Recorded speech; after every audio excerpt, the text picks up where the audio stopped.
आज हम लोग बायोलॉजी के एक अध्याय के बारे में पढ़ेंगे जिसका नाम है cell the basic unit of life. जिसे हिंदी में हम क्या कहेंगे?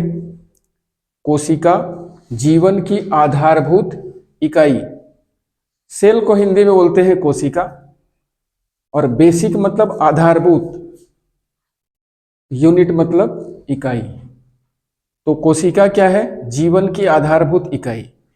हम जरा समझेंगे कि जीवन की आधारभूत इकाई कहने का मतलब क्या है। तो सबसे पहले जानते हैं व्हाट इज अ सेल। एक कोशिका क्या होती है? दुनिया में चीजों को हम दो में डिवाइड कर सकते हैं, लिविंग और नॉन लिविंग। तो नॉन लिविंग जो है उसका निर्माण एटम से हुआ है। एटम मतलब परमाणु। और लिविंग ऑर्गेनिज्म, जो लिविंग है उसे हम ऑर्गेनिज्म बोलते हैं, जीव बोलते हैं। तो जीवों का निर्माण सेल से हुआ है, कोशिका से हुआ है। और जीवों में हमने बहुत सारी बायोडायवर्सिटी देखी है, देखने में आती है। बायोडायवर्सिटी मतलब होता है जैव विविधता।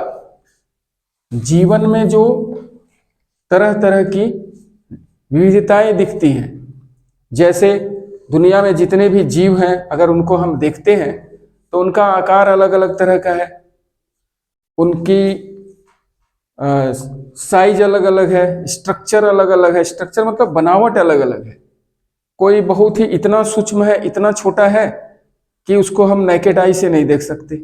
उसको देखने के लिए माइक्रोस्कोप चाहिए, और वो भी जीवित है। और इतने बड़े बड़े जीव हैं कि काफी दूर से दिखते हैं। उनके काम करने की, उनके शरीर की बनावट बिल्कुल अलग है, उनके खाने का तरीका अलग है, चलने का तरीका अलग है, बच्चों को जन्म देने का तरीका अलग है, उनका रंग अलग है। बहुत से ऐसे जीव हैं जिनके पास सिर ही नहीं है, हेड नहीं है। बड़ी ही आश्चर्य की बात है। बहुत से जीव ऐसे हैं, वो जीव हैं या पौधे हैं पता ही नहीं चलता है। उनको देखने से लगेगा कि ये तो कोई प्लांट है, और जब अगर हम उसके बारे में ठीक से देखते हैं, जानने का प्रयास करते हैं, तो वो जीव नजर आता है। तो इतनी विविधताएं हैं, तो उनको हम लोग पढ़ें कैसे, उनके बारे में जाने कैसे? क्या एक एक जीव को अलग अलग से पढ़ा जाए? ऐसे पढ़ेंगे तो जीवन समाप्त हो जाएगा, लेकिन उनके बारे में हम जान नहीं सकेंगे। तो हमने देखने का प्रयास किया, वैज्ञानिकों ने यह जानने का प्रयास किया कि उनमें क्या कॉमन है, कौन कौन सी चीजें हैं जो सभी जीवों में है। पहले उसका अध्ययन किया जाए, फिर उनमें जो अंतर है वो भी देख लेंगे। तो जब लिविंग ऑर्गेनिज्म के बारे में काम किया गया तो पता चला कि उनमें कॉमन है सेल। सेल मतलब कोशिका। कॉमन है मतलब क्या हुआ?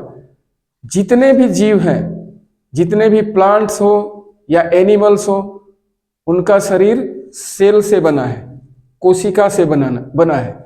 इसलिए हम बोल सकते हैं कि they are cellular in nature, मतलब वे कोशिकीय हैं, सेलुलर हैं। बिना कोशिका के जीवन संभव नहीं है। मतलब जीवन को अगर कोई दुनिया को बनाने वाला रहा होगा, उसे लगा होगा कि जीवन हम कहाँ डालें, तो कोशिका के अंदर उन्होंने जीवन को डाल दिया। अगर कोशिका नहीं है तो जीवन नहीं है। जिनमें कोशिका नहीं है वे एसेलुलर होते हैं, अकोशिकीय होते हैं। इसकी परिभाषा, definition, cell is the structural and functional unit of life. ये कोशिका की परिभाषा है। तो कोशिका क्या है? संरचनात्मक और क्रियात्मक इकाई है जीवन की। संरचनात्मक मतलब क्या? स्ट्रक्चरल मतलब क्या हुआ? जीवों, जो भी जीव है, चाहे वो प्लांट्स हो चाहे एनिमल हो, उनके शरीर का निर्माण कोशिकाओं के मिलने से हुआ है। जैसे अगर हम समझना चाहें, एक घर का निर्माण ईंटों के जुड़ने से होता है। छोटी छोटी ईंटें जुड़ जुड़ के एक भवन बनाती है, घर बनाता है। इसी तरह सेल के जुड़ने से एक जीव बनता है। फंक्शनल यूनिट ऑफ लाइफ, इसका मतलब क्या है?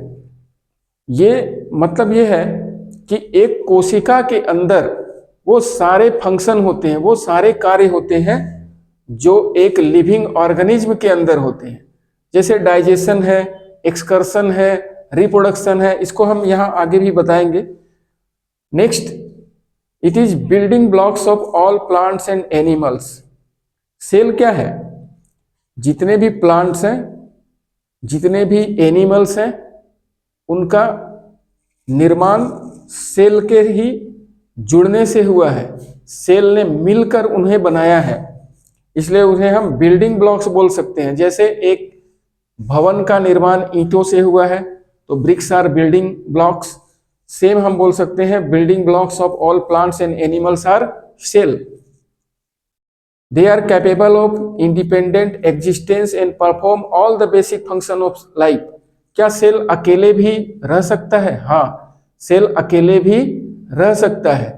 दुनिया में बहुत सारे जीव हैं जो यूनिसेलुलर हैं, जैसे अमीबा है, जैसे ये पैरामीशियम है, ये सब यूनिसेलुलर जीव हैं। मतलब एक ही कोशिका के अंदर जीवन की सारी क्रियाएं होती हैं।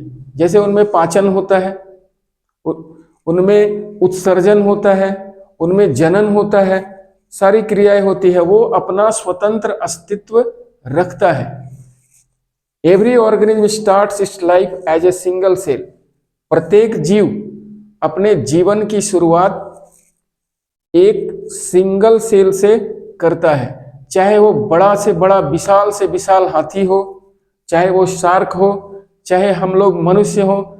मनुष्य के शरीर में ट्रिलियंस ऑफ सेल्स होते हैं, लेकिन हम अपने जीवन की शुरुआत, जब हमारे अंदर पहली बार जीवन की किरण उतरी थी, तो हम लोग एक कोशिकीय थे, सिंगल सेल थे, जिसे हम लोग इंग्लिश में जायगोट बोलते हैं। फिर वही सेल डिवाइड हो के मल्टी सेलुलर माने बहुकोशिकीय बने और इतना बड़ा शरीर हमारा बना। इस cell has its own life span. प्रत्येक कोशिका का एक अपना जीवन काल होता है। लाइफ स्पैन मतलब उसका एक जन्म होता है, जन्म का काल होता है, जन्म का समय होता है, और उसके मृत्यु का भी एक निश्चित समय होता है। उस कोशिका के डीएनए में ही ये बात रहती है। ये बात हम लोग आगे पढ़ेंगे, आगे समझेंगे। अभी इतना समझ लें कि प्रत्येक कोशिका का अपना एक निश्चित जीवन काल होता है, निश्चित आयु होती है, ऐसा हम बोल सकते हैं समझने के लिए। The old and worn out sales मतलब जो सेल बूढ़ी हो गई और जो बीमार हो गई, टूट फूट गई, उसे लगातार कंटिन्यूअली रिप्लेस कर दिया जाता है नई कोशिकाओं के द्वारा। नई कोशिकाएं हमेशा बनते रहती हैं। मतलब प्रत्येक जीव के अंदर तीन क्रियाएं हमेशा चलते रहती है। नए सेल का जन्म होना, उसके बाद उनका पालन पोषण होना, और उसके बाद उनकी मृत्यु होना। जो डेड हो जाते हैं सेल, उनके जगह पर नए सेल आ जाते हैं। अब सेल्स के मिलने से टिश्यू बनता है, टिश्यू के मिलने से ऑर्गन, ऑर्गन से ऑर्गन सिस्टम, ऑर्गन सिस्टम से ऑर्गेनिज्म। क्या मतलब हुआ इसका? बहुत सारी कोशिकाएं मिलकर टिश्यू बनाती हैं। टिश्यू हम लोग हिंदी में ऊतक बोलते हैं टिश्यू को, और ये बहुत सारे अलग अलग तरह के ऊतक मिलके एक अंग का निर्माण करते हैं। जैसे हार्ट हुआ, जैसे स्टोमक हुआ यानी हृदय हुआ, इंटेस्टाइन यानी आंत हो गया, किडनी हो गई, और बहुत सारे ऑर्गन मिलकर ऑर्गन सिस्टम का निर्माण करते हैं। जैसे डाइजेस्टिव सिस्टम है, एक्सक्रेटरी सिस्टम है, रेस्पिरेटरी सिस्टम है, यानी पाचन तंत्र है, श्वसन तंत्र है, उत्सर्जन तंत्र है, जनन तंत्र है, और ये सब मिलके एक ऑर्गेनिज्म यानी जीव का निर्माण करते हैं। और जीव विज्ञान की जिस शाखा में हम लोग सेल के बारे में, कोशिका के बारे में अध्ययन करते हैं, उसे साइटोलॉजी कहा जाता था। अभी आधुनिक समय में उसे हम सेल बायोलॉजी बोलते हैं। आगे इसके बारे में और हम नेक्स्ट क्लास में विस्तार से जानेंगे।